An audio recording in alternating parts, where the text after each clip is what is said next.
Hey gang, it's Ash and Gonzo at the Ash and Gonzo show. Ash, how are you? I'm good. How are you doing this morning? I'm good. It's actually a little rainy out here in Dallas, Texas these days. Those storms last night were kind of crazy. Wasn't it? I'm telling you, as I was preparing for the show, I was actually, sipping some coffee, but looking outside, it was just pouring. It's been a horrible week. Yes, it has.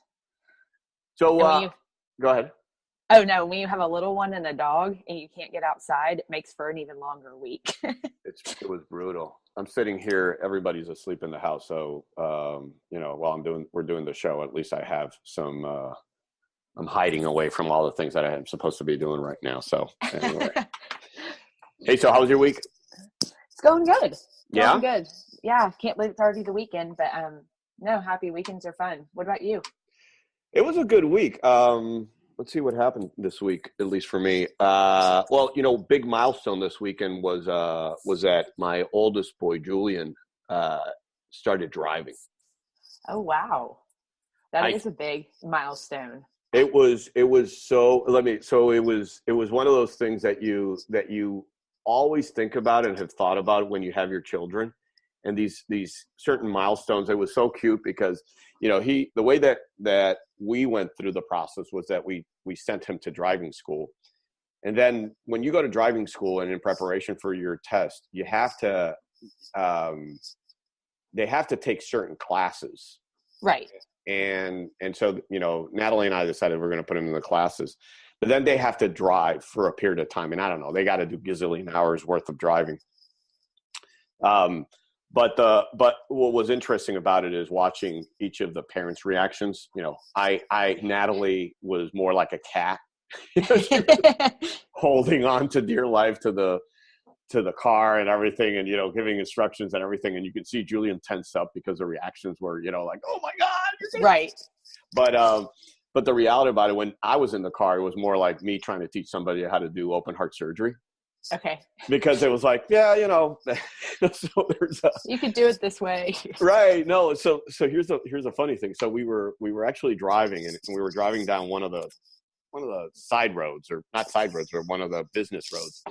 And it was close to a place where the policemen had put these cones that were basically dividing traffic. There were people coming out of this building, where it's a church actually, and the police in our city, what they do is they divide the traffic just to make the people that go to this church can come out faster, right? Right. It's a gateway church right over here in Southlake, and so we're driving, and Julian's doing the right thing. He's driving. He notices that the police have put all these cones, right? And then he got confused because he didn't know if he was supposed to go on the right side or left side of the. Oh no! Oh yeah. So all of a sudden he actually he realizes that he has to make a decision. I'm not telling him anything. I'm just watching the road, and I'm just seeing what his reaction is. Which maybe I should have said, "You got to take the left-hand side, son. Stay on the left-hand side because we're going to exit. This is the exit coming up." Ash, and it took him literally 5 seconds to make that decision. And by that time, it was so late. You're in the right. we were in the middle. Oh, no. We mowed through 6 of those. He finally made it out. To the exit, right? And I'm like, look, I just looked at him and I said, "That was good." And he says, "Oh my God, the police are going to stop me. They're going to give me a ticket." Like, no, I think the policeman didn't see. It was almost like one of those scenes of a movie in which the policeman just looks back and says, "Really, man? What happened?" Took all the cones. That's funny. But in any case, that was one of the funny events that happened. Fortunately enough, during his training period, he hasn't gotten into trouble or anything like that. He's hit a curve, but like I remind my wife, the only reason that we actually, can laugh about it is that, as I always say, it's happened to me. Right. We've all been there. Right. And it was, and so, Natalie, rightfully so, she said, "Oh, it's dangerous," and all this stuff. And I said, yes, you're right. But the reality about it is that we all have had that happen to us. Right. I mean, if you think that it's not going to happen, that when you're teaching your kid how to drive, well, you're crazy. The reality about it is that they don't know what they're doing. They're learning.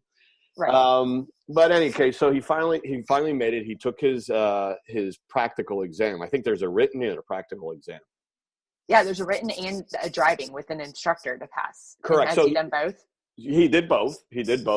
And the scary thing was that this is the weather that he's now starting to drive in, right? But go big or go home. Right. Exactly. That's a way of looking at it. But I'll tell you. So the cool thing about it is that Julian is such a mindful young man. I mean, he's all about rules. He's all about, you got to do this. He's about right and wrong. And he doesn't, he realizes he don't want to hurt anybody. I mean, nobody would. Right. But he was so cute because he's driving very mindful. And so he finally got his driver's permit, the permanent, the driver's permit. No, it's a license. The permit is what they give you before that. So he finally got it. And then Natalie takes a video of him. He's driving to school, after he gets his driver's license. And Natalie takes a video and she is bawling. Oh, she's right. Because now that's such a big milestone though. Like now they're just, that's another chapter that is beginning for them. And as a mom, I can't even imagine how emotional that is. Like, well, you're right. And so so she sends me the video and my reply was, you remember when he first walked towards you, and look at him now, he's driving away from you. Oh, that helps.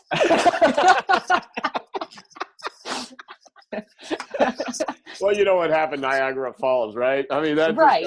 It's made it worse, but it's so cute. And, Julian, if you're listening to the audio, I'm so proud of you. You're such a great young man. And, I'm telling you, I've always told this to all my boys. You're the best of me. I mean, the three of them are the best of me. They have the best traits of me, and I can't be prouder for him. That's awesome. Well, happy birthday to him as well. Well, yeah, it was actually his birthday a couple of weeks ago too. So, well, speaking of driving tests, I failed mine the first time I took mine. You did? Oh, yes. I passed the written test with flying colors. I failed the driving with the instructor. I will never forget that. It was so embarrassing. What?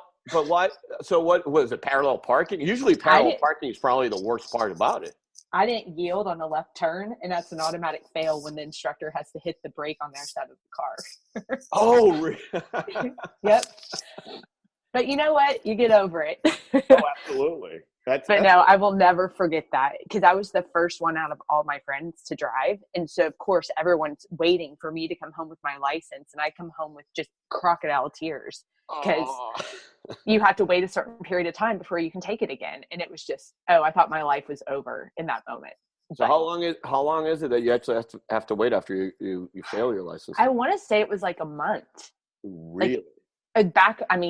This was, 20 years ago. But I'm sure things with driver's licenses have changed so much now. But yeah. So that was horribly embarrassing when you're a 16-year-old and you're so excited. But what was the reaction of the guy? Did he actually, when he had to hit the brake, did he look at you or say anything, or he just basically... he's like, well, that's a fail. And I was like,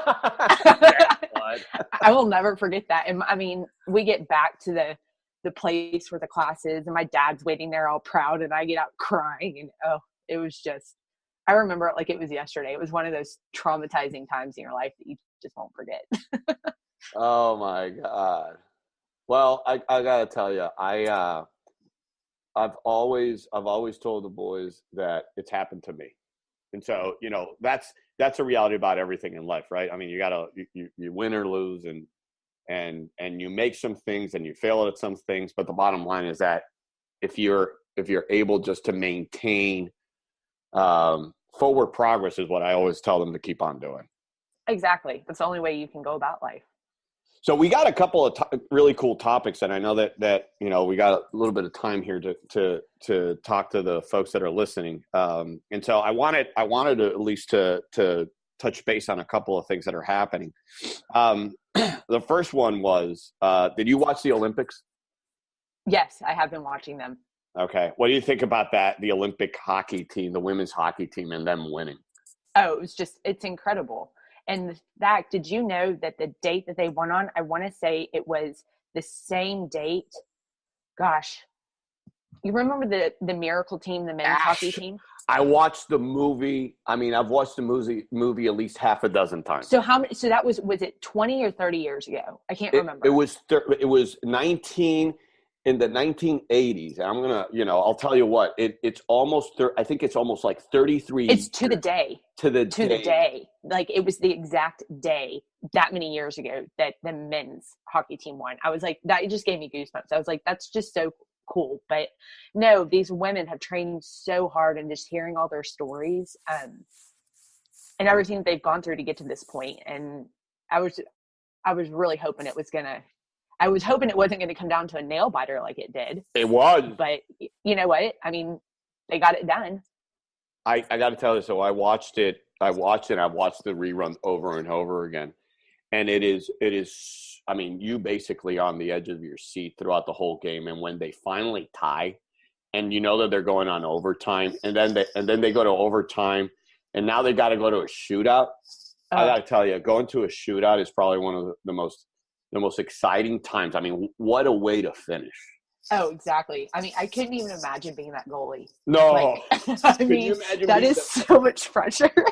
Well, you know what? And there lies the reason why when we actually were going through the process with Julian that wanted to do hockey, one of the reasons that when we got him into hockey, I didn't want him to be a goalie was because I don't think that Natalie or I could actually go and enjoy games.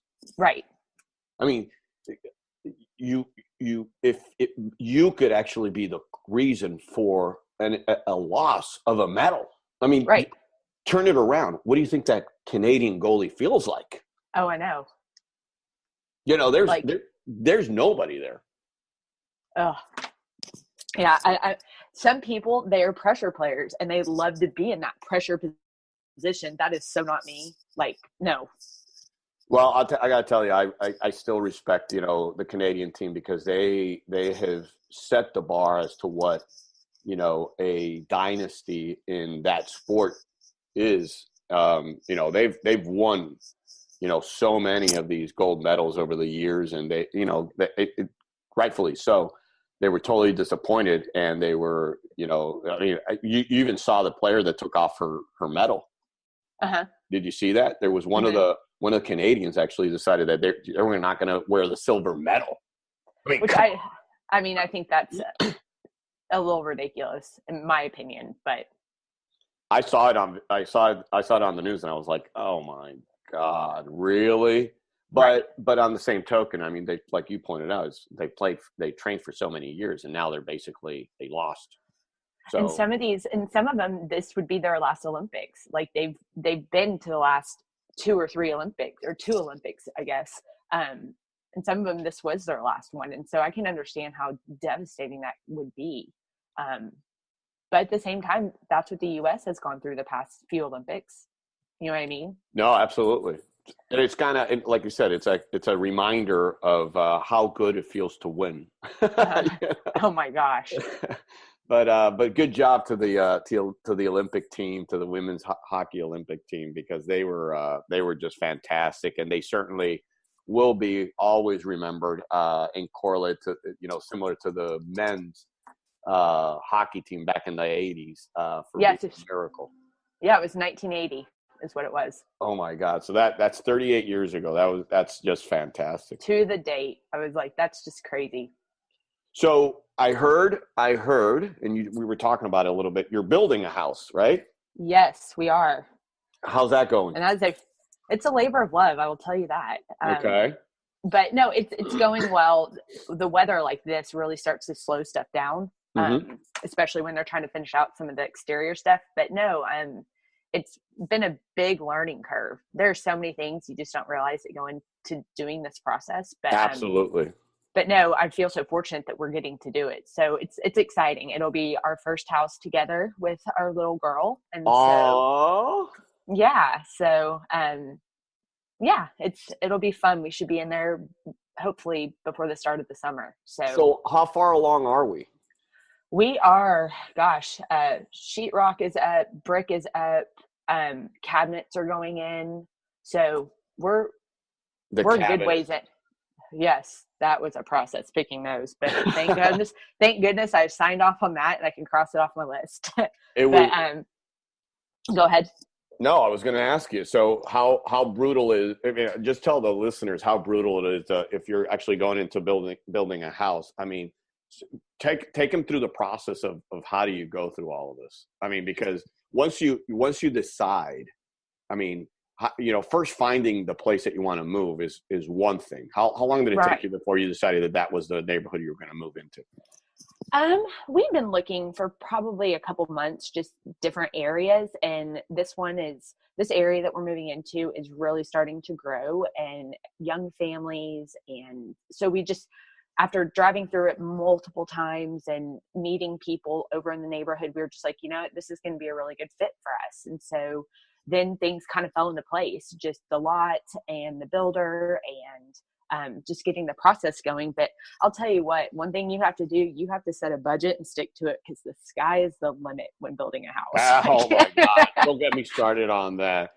So you picked up the neighborhood. How long did it take you to figure out the neighborhood? Probably 2 months, going back and forth, just deciding on other factors too. Like we have a 17-month-old, so we have years before she's actually into school, but are we going to go the private school route? Are we going to go the public school route? Like different things like that kind of help factor into our decision. But yeah, once we made that decision, things, like I said, really fell into place. And was it the company that basically had like a number set of homes or models that you could choose from? We got to sit down with them and really pick and choose like what we like, what we didn't like. And so then their designers come back with some options, and then we were able to tweak. Oh, like windows like that, don't like windows like that, one with the elevation here, not there, different things like that. And so it's been fun. My husband and I, neither one of us are the creative types in terms of like what a builder and architect is. So it's been fun getting to work with them and kind of learn that process. Well, that's super cool. Well, so this is your first house that you built?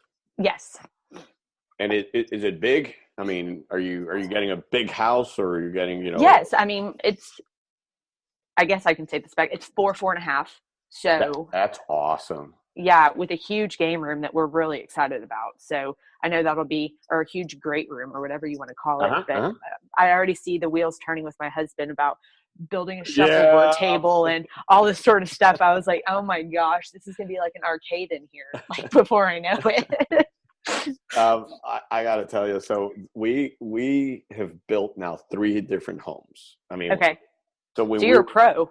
Well, I guess so. At least, third time is a charm. So when we were in North Carolina, when I was at Duke, we did the same thing. We were newlywed. We found a nice little neighborhood in North Carolina close to the hospital that we loved. And it was a neighborhood that was coming up that had, kind of the different types of models of homes, just like you described. And so we basically selected one, and we went through the whole process. But that first home is such a special home, because what it is, it's what you said, it's a labor of love. You basically, absolutely. It's the excitement. You're moving in. We were talking about my oldest one, Julian, walking. Well, that was a house that we brought in Julian when he was born. Oh, so it had a lot of meaning to it. And Natalie and I we'll sit down and reminisce about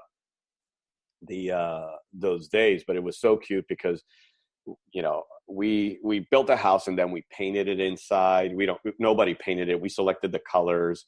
We selected the fabric that the curtains were going to be made of. Natalie learned how to sew and used our neighbor's sewing machine. Shannon, who was our next door neighbor and had built a house before us. So they shared the sewing machine. So she sewed the first curtains that we put in. We painted the kitchen was this Carolina blue sky color with white trims and white cabinets. So it was really cute, really adorable. We painted our room. We painted the kids' rooms. I actually even took the chances of actually putting crown molding and molding in the house. Okay. And I remember, actually, it was funny. There's a funny story about that because I decided that I was going to put crown moldings. I wanted crown moldings in certain rooms in the house. And so Natalie had bought me a miter saw. Okay. And you know what a miter saw is, right? Mm-hmm. Okay. So we bought a miter saw and we started kind of sort of playing with it. And then I started putting the crown molding and started nailing it up to the ceiling, right? And Ash, would you believe that I grabbed this nail and I put it through the wall, and the next thing I hear is a hiss. No. And Natalie opens up her eyes and says, "What did you hit?" And you know what I did? What? What does a good surgeon do? Put your finger over it. So what was it? Well, so that's the thing. So I turned around to Natalie and I said, "Oh my God, I think I hit a gas line." And she's like, "Oh my God." She starts screaming and she goes to the telephone and she calls the gas company and they come in but I'm still holding. You're still plugging it? Yeah. So then by a time, all of a sudden, we hear that the hiss goes away. And I'm like, well, that's odd. If it was connected to the gas line, I would have probably either blown up already, right? Right. Or because I figured I'd spark a fire or something like that. Right. And then, but it had to be something different. So what I hit was the Freon line for the air conditioning, right? Which is an inert gas. For those of you that don't know, Freon is an inert gas, and that's what they use to cool the air as it goes through the air conditioning to put out inside of your house. So tell your husband that be careful when you nail things to the wall. But the funny thing we should just hire someone to do that. Well, exactly. Well, that's what you should do because at least they can actually pay for what happens afterwards. Right. So what we had to do is actually get a contractor to come in, make a hole around the hole that I created to find the pipe. And when the guy took out the drywall and looked at it, he turns to Natalie and says, "Boy, he hit it smack in the middle. You got to be pretty darn good to do that." And she says, "Well, he's a surgeon." It was like, oh, that makes sense. Right. That's fun. Funny in hindsight. Probably wasn't too funny at that time. I mean, we still laugh about it. And we're like, oh my God, we could have blown up the house. We could have, gone into pieces. But those are things that, we learned while we were building homes. And we recently built our, 3 years ago now, we actually built our current home, and it's just beautiful. But you learn. One thing I'm going to tell you, and I'm going to tell all listeners, before you close on the house, don't let those building companies push you into closing without you have had an inspector take a look. Oh, absolutely not. The best money that you're going to put into the house is getting an inspector that takes a look at the house and makes sure that house is pristine. Right. Because I'm telling you, you can find, I've never built a house, right? I've built houses in concept and I've been part of it. But the little details, the fine details about the workmanship, about things that are left behind, are you gotta have somebody actually can tell you those things, because if not, then getting the companies back to fix those things is a bear. Oh, you'll never get them back. Never. Absolutely never. So we were talking about the weather, and one of the things that I think that we had to go over was the weather, and this time of year is actually the flu season. It's been awful this season. Well, let me tell you, we got a couple of horror stories in the hospital, unfortunately. But I'll tell you what, from the hospital perspective, it is just a major deal. It's a major deal, and we're now I don't think that the tail end of the flu is all, it goes all the way into April.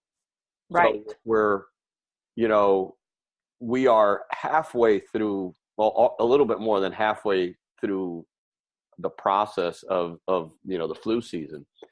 But you know, taking event, so you know, for the healthcare minute that we have in the show, I wanted to at least put out there that you know, CDC and all healthcare organizations do recommend that everybody should get vaccinated.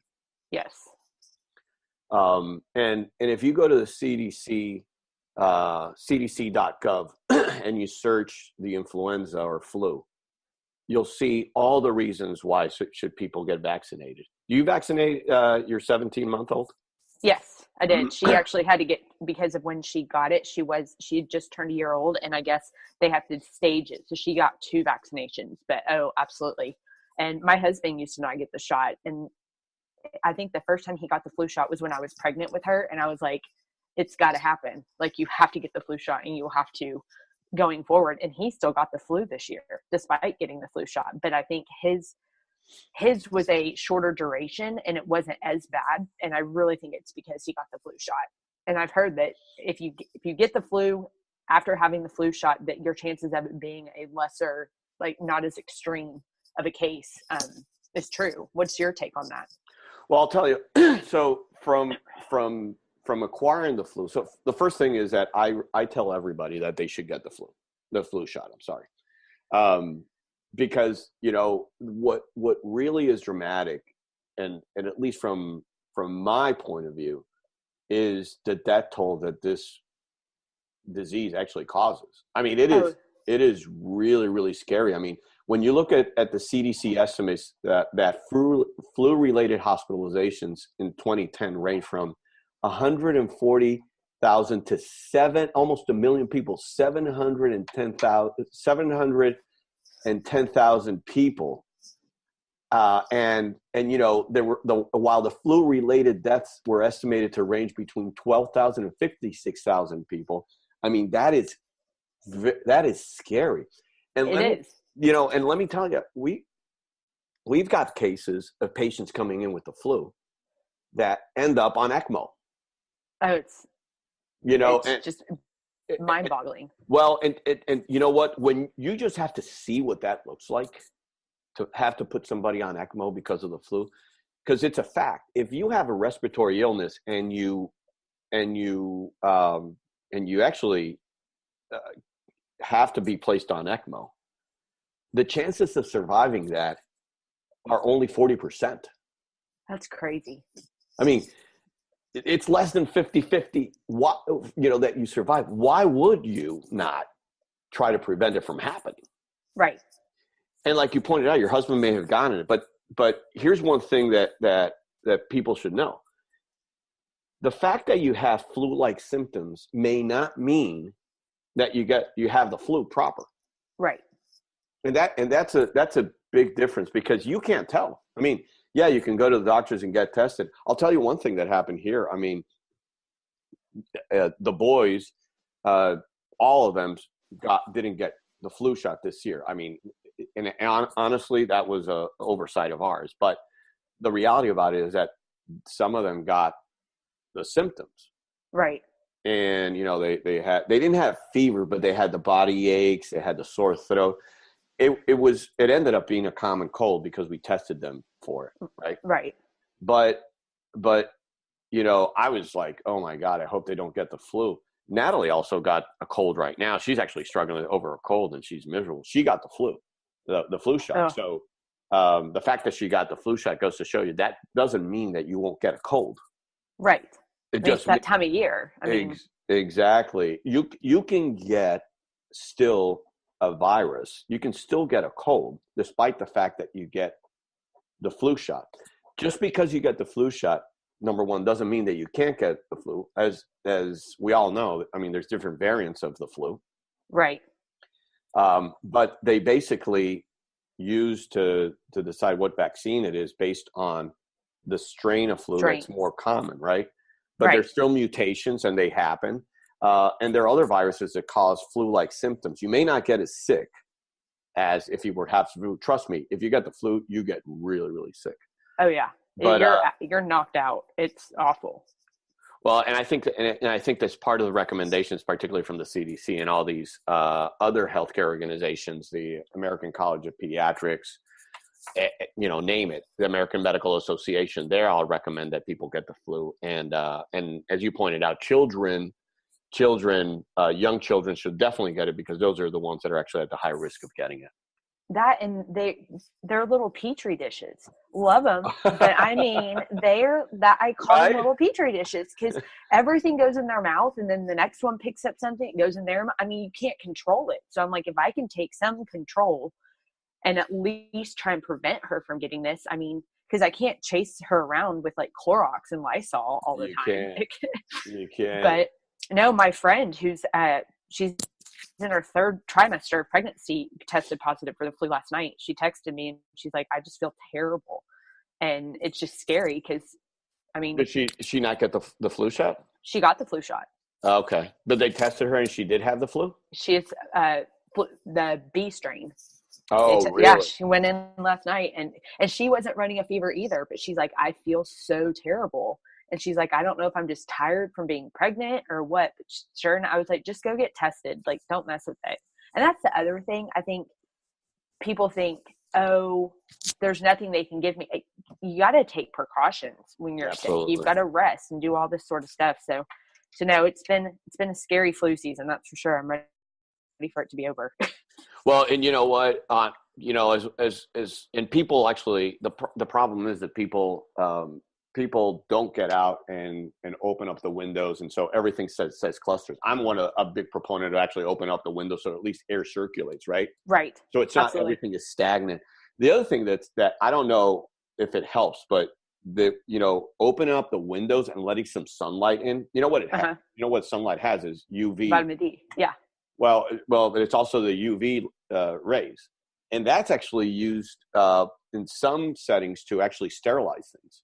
Now, granted, it's at a higher frequency. I remember at Duke there were the old operating rooms had UV lights because really? Yeah, because they used it to sterilize the operating rooms, and people actually at Duke, some of the assistants, they would actually put on visors so they wouldn't get a suntan in their face. That's crazy. I've never heard of that. Right? Yeah. So it was funny because I open up the windows and try to get some natural light in. Right. And that, to a certain degree, I mean, I don't know if it works all the time, but at least between ventilating the house and getting some UV light inside the house, that actually should help out. But certainly, the other thing that people do is because the weather is so crummy, they go to, they don't do their, outdoor activities as much, and they go to other places that are closed off, like the movies. Like I went, what was it, last week? Not last week, the week before, I went to watch the Black Panther. I think I'm the only one in the world who has not seen that movie. You have not gone to see it? No, I haven't. Okay. I have to admit, it's a Marvel production, right? It's part of the Marvel series or whatever. Yep. It's Marvel series, absolutely. I've never seen a Marvel movie. What? Well, okay. Well, let me tell you, one of the things that you're going to learn with kids is that you're going to be going and watching these movies. Yes, that's in my future, just not my near future now. I actually took all the boys to go watch it, and we went to the first thing is I'm going to tell you, going to the movies now is so much cooler than it used to be when I was growing up. Oh, yeah. Because you go to those movie studio grills. Uh-huh. Have you been to those? Yes. And you just have these nice reclining chairs and people come in and serve you. It's almost like being at your house. You literally don't need to have a theater room anymore. Exactly. You basically just sit down and watch, and they bring you wine and they bring you your food, and you're sitting there watching the movie like you were in the comfort of your home. It is so awesome, So I went to take the kids and watch the movie. Actually, I have to tell you, it's a good movie. I've only heard great things. There was a movie critic reviewing it on the radio yesterday, and she'd seen it 3 times and was just like, she went on to say, you should actually dehydrate yourself before this movie so you don't risk having to get up in the middle of it to go use the restroom. She's like, you don't want to blink. Well, let me tell you, it's a really good movie. I will say that the plot is very similar to every other action movie that you have in Marvels, right? You have basically the good guy, the bad guy. The good guy at some point fails what he's trying to do, and then he actually resurrects and actually comes in as a champion of the movie at the end. I mean, that's a typical, but what's really, I thought that was really, really good about it was the female acting in that movie. There are some strong female characters in that movie that I got to tell you made it so awesome. So I was really impressed with the acting from the women. Certainly, I guess as the main actor or the lead actor in the movie is a stud too. I mean, don't get me wrong. I thought he's a really good looking guy and boy, he's ripped. That's all I'm going to tell you. But the movie in itself, it's actually really good. And I honestly had a really good time with the kids. The plot is, like I said, a common one. It's nothing that you haven't seen before, but the special effects were pretty cool. The action segments were really good. I thought also that everything that we saw, at least in terms of the action, was just fantastic. We really did have a really good time, and as I said, take the kids to it. It's actually a really good thing for the family. But talking about flu season, it's kind of one of the few things that you can do, if not other than going to the mall or spending some money, which I think also people would actually do in this time of year. So that was Right. so it was Right. actually really fun to go watch it. So I'd recommend you got to go watch it because it's a really good movie. All No, right, I need gang. to, and Go ahead. oh no, I was just saying it has a 97% or approve on Rotten Tomatoes, which is insane to have that high of a rating. Well, it's a great movie, and I would actually encourage everybody to see it. Well, I think we're Ash, we're really out of time now. So why don't you take it from here and sign off for the gang? No, thanks for tuning in with us on this Saturday morning. We look forward to talking to you guys next week. And this is Gonzo signing out for the Ash and Gonzo show. We'll actually catch you hopefully next week. And Ash, you have a great week, and look forward to hearing from you again. Sounds good. You too. Take care, guys.